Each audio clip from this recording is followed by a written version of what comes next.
Imagine you are only 13 years old. Your body is wrapped in silk, embroidered with gold thread. Your hair has been carefully styled with pearls and jewels. Every eye in the grand hall is fixed on you. The musicians play, the candles flicker, and the empire celebrates. But you are not happy. You are terrified. The cheers and laughter echo like thunder, yet your heart beats louder. Your hands tremble as servants guide you forward. This is not just your wedding day. It is the day that seals your fate. You barely know the man standing beside you. He smiles politely, but he is a stranger. Your marriage is not built on affection or choice. It is forged in the furnace of politics. You are not simply a bride. You are a princess of the Ottoman Empire. And tonight, in the privacy of your chamber, your entire destiny will be weighed. Your virginity is not your own. It is proof of purity. It is a political weapon.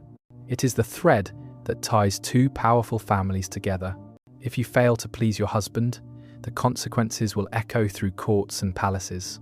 If you succeed, you secure alliances that could hold empires in balance. As the sun sets and the last prayers of the day fade into silence, you are led toward the inner chamber. The scent of rosewater fills the air. Silken sheets await, untouched. Guards stand outside, waiting to confirm what happens within. You are 13 years old, and you are about to step into the most terrifying night of your life. The chamber is silent. Thick carpets soften every step. The glow of oil lamps throws long shadows on painted walls. Incense curls into the air, sweet but suffocating. At the center stands the bed, draped in silk, heavy with expectation. Servants fuss around you, arranging your robes, adjusting the veil that hides your face. Their movements are precise, almost ritualistic. They know what this night means. They whisper prayers under their breath, but none of them dare to meet your eyes. When your husband enters, the room shifts. He is calm, trained in etiquette, carrying himself with the dignity of rank. To him, this is a duty. To you, it feels like a sentence. He may be older, stronger, or simply indifferent. You are too young to understand, yet old enough to feel the crushing weight of fear. For an Ottoman princess, intimacy is not just personal, it is political theatre. Servants wait outside to confirm the act has taken place. Scribes will record it. Whispers will spread through the palace before dawn. Everyone will know if you were successful or not. Success means alliance. Failure means shame. One moment of hesitation could spark rumours that would follow you for life. And those rumours could destroy more than reputations. They could spark rebellion, weaken treaties, and unravel delicate webs of power. So, you lie in silence. Your heart races. Your mind drifts between prayer and dread.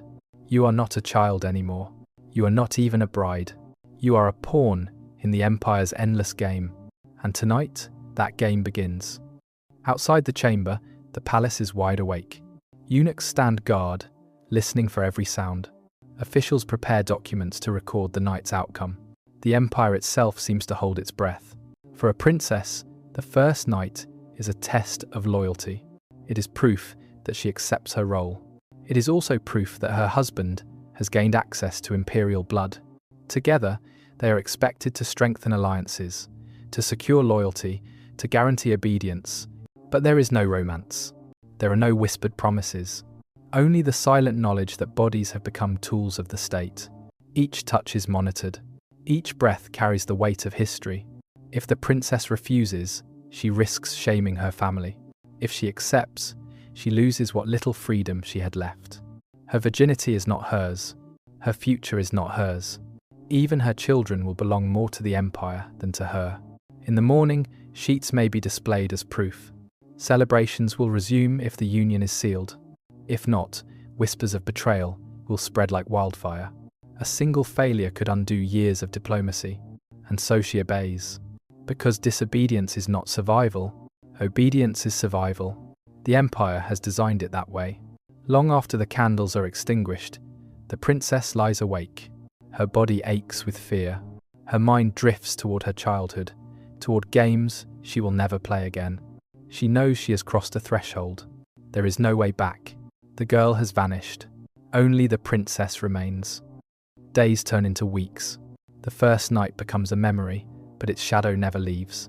Every glance, every whisper in the palace reminds her that she is being judged. Her worth is measured not by her words or her mind, but by what happened in that bedchamber.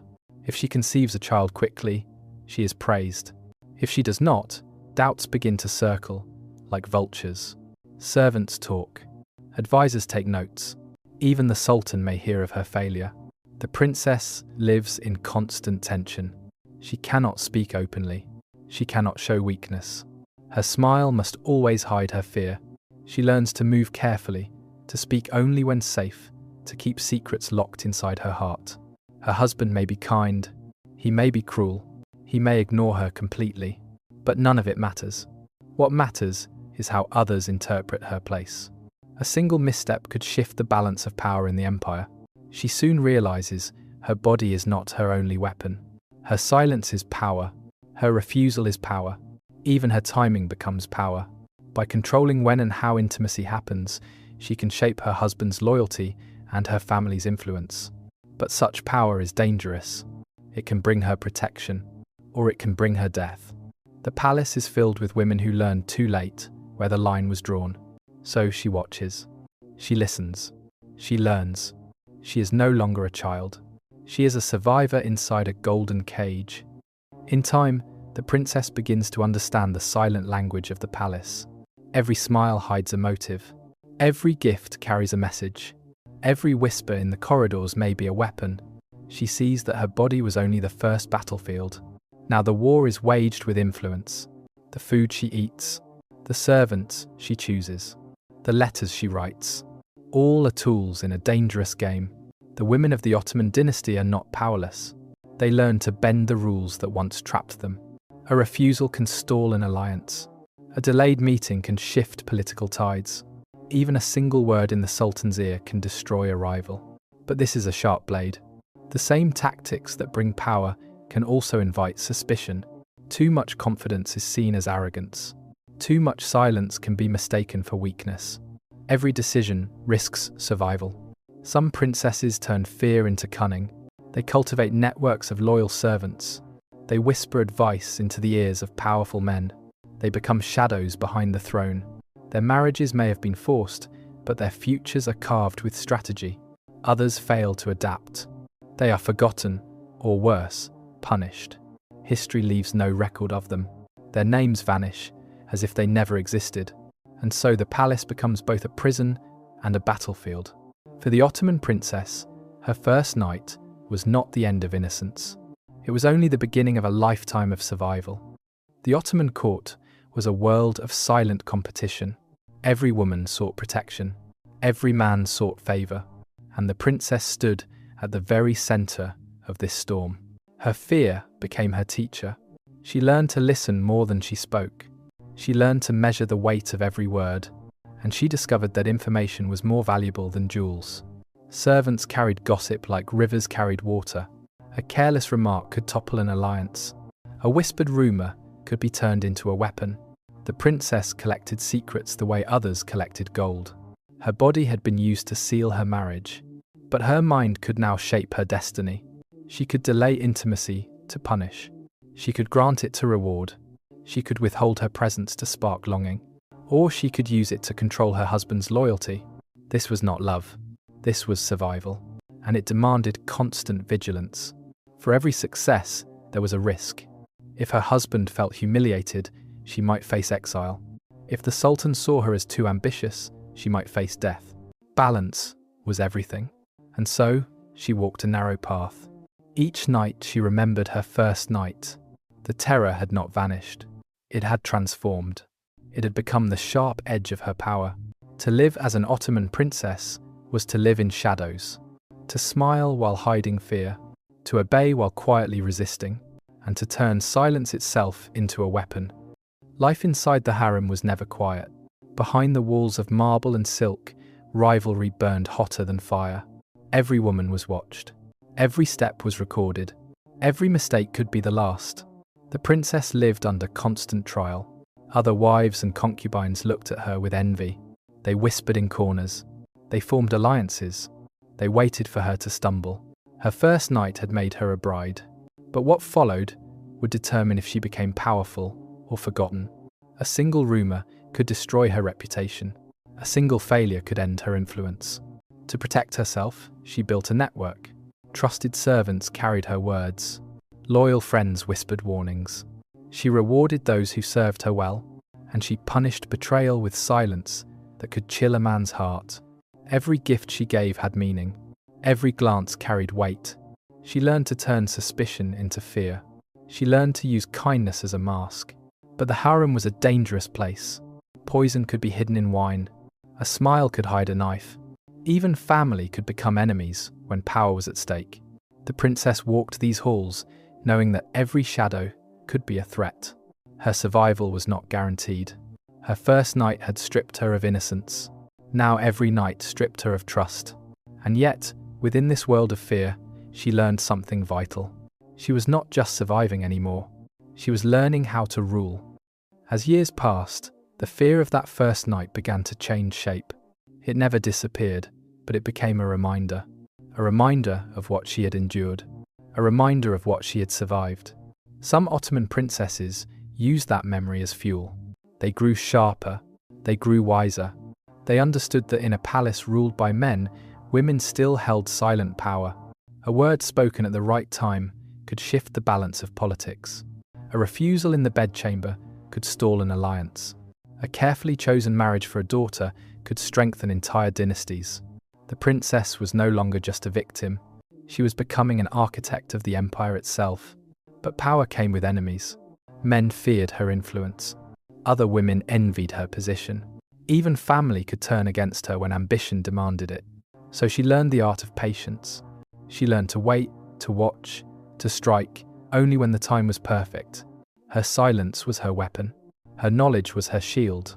And her reputation became both a crown and a cage. Still, each time she closed her eyes, she remembered that first night. The fear, the helplessness, the sound of whispers outside her chamber. It reminded her of what was taken from her. And it reminded her of what she had built from the ashes of that terror. The girl who once trembled had transformed.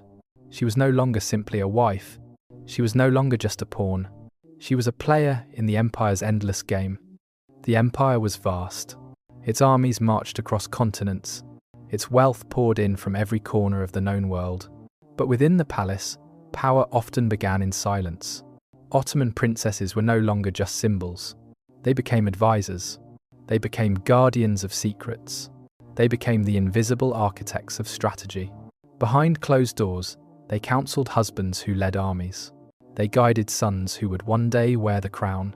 Their words were never recorded in official chronicles, but their influence shaped decisions that changed the world. A princess could whisper in her husband's ear and turn war into peace. She could suggest a marriage that united rival families. She could direct gifts and favors to secure loyalty from powerful governors. And in this way, her quiet voice echoed louder than cannons. But such power was dangerous. It was never guaranteed. A single accusation could undo everything. Jealous rivals could claim she plotted treason. Suspicious men could strip her of titles and cast her aside. So she moved carefully. Her words were always measured. Her face never revealed what her heart carried. She learned to master the art of invisibility, even as she pulled invisible strings. The girl who once cried in fear on her wedding night had become something far greater. She was not a ruler by name, but she was a ruler in truth. And her influence lived in every treaty, every battle, and every whispered command. Time passed, but the memory of that first night never faded. It lived in the hearts of every princess who walked the marble halls of the empire.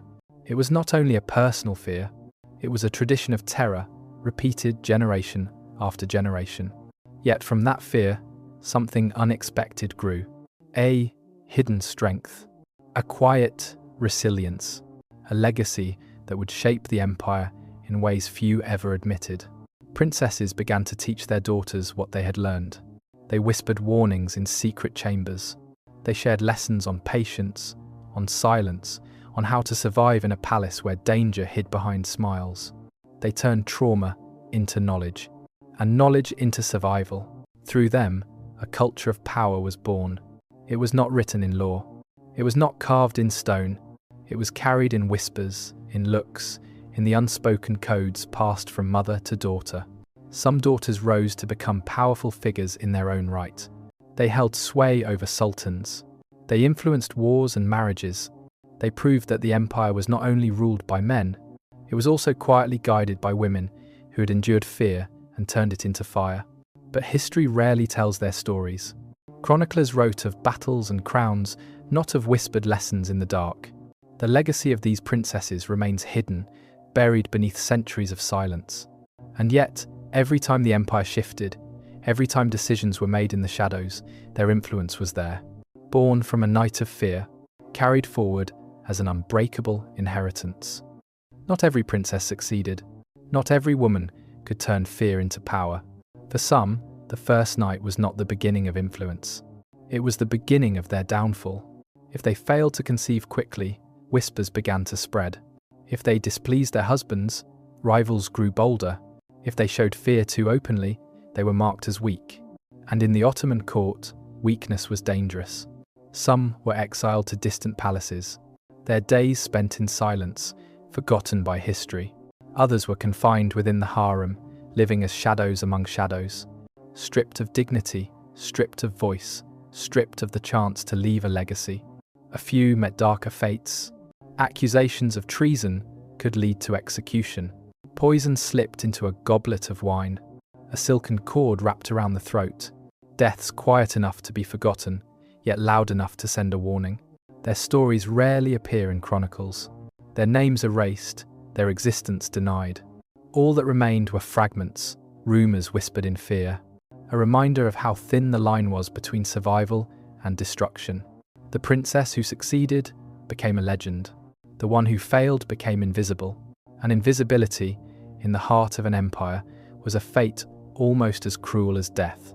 Each girl who entered the palace knew this truth. The first night could make her powerful, or it could erase her completely. And no one could know which destiny awaited until the door closed behind her.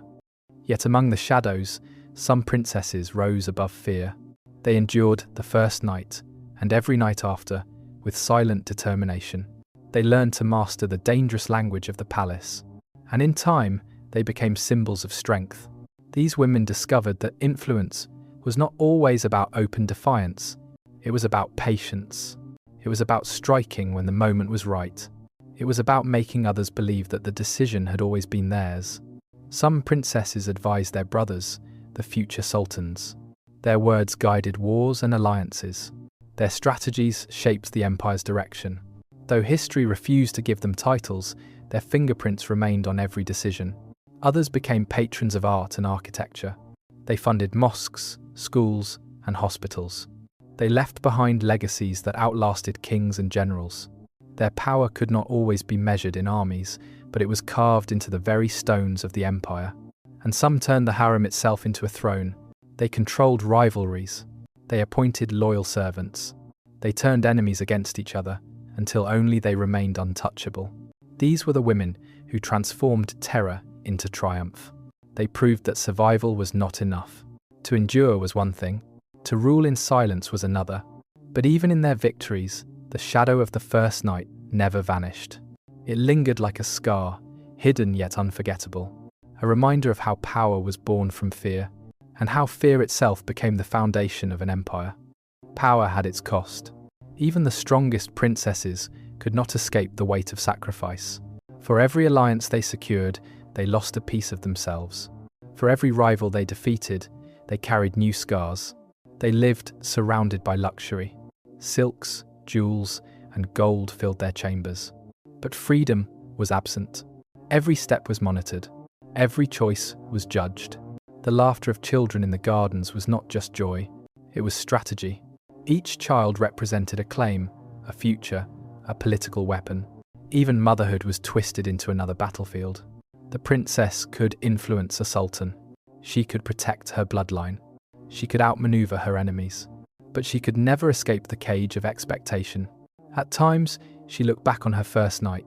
The fear, the helplessness, the knowledge that her body was not her own. And she realized that, in truth, she had never left that night behind. Every decision since then had been shaped by it. Her silence was forged in it. Her strategies were born from it. Her very identity was tied to it. So while history remembered the power of these women, it forgot their pain. It forgot the little girl who once trembled beneath silk sheets. It forgot the fear that never truly ended. To the world, she was a symbol of strength, but to herself, she was always a survivor. Centuries have passed. The empire has fallen. The palaces stand silent, their walls holding secrets that no one dares to speak. The names of sultans are carved into history. The battles are remembered. The victories are celebrated. But the voices of the princesses remain faint, almost forgotten. Their first nights are gone, lost in the folds of time. No chronicles describe their tears. No records tell of their whispered prayers. Only silence remains where their stories should have been. And yet, if you walk through the ruins, you can almost feel it. The weight of fear, the echo of trembling footsteps, the shadow of girls forced into roles they did not choose. Some became powerful. Some disappeared. Some turned their fear into fire. Others were extinguished by it. We cannot know their full truths. We cannot touch the thoughts they carried in the privacy of their chambers.